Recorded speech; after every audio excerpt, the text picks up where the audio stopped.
சமீபத்தில் மே 18ஆம் தேதி முள்ளிவாய்க்கால் முற்றம் தஞ்சையில் முள்ளிவாய்க்கால் நினைவு நாள் நிகழ்ச்சியை தலைமையேற்று நடத்தியிருந்தாங்க திருமதி வி.கே. சசிகலா.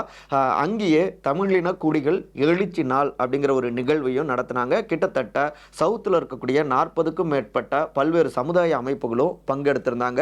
இன்னொரு பக்கம் பார்த்தோம்னா கொடநாட்டில் முன்னாள் முதலமைச்சர் மறைந்த ஜெயலலிதா அம்மா அவங்களுக்கு மணிமண்டபம் கட்டணும், அதை திமுக அரசு தடை போடுது அப்படின்னு அதற்கு எதிராகவும் தீவிரம் காட்டுறாங்க.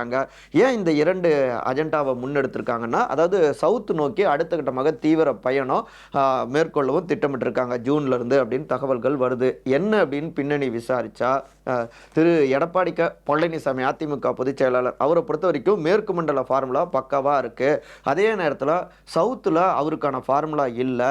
இப்போ அந்த வெற்றிடத்துல சவுத்துக்கான ஃபேஸாக தன்னை நிலைநிறுத்தினா, முன்னிலைப்படுத்தினா, தன்னுடைய பலத்தை உருவாக்குனா ஆட்டோமேட்டிக்கா அதிமுக இறங்கி வருவாங்க அப்படிங்கிறதான் வி.கே. சசிகலா அவங்களுடைய கணக்கா இருக்கு.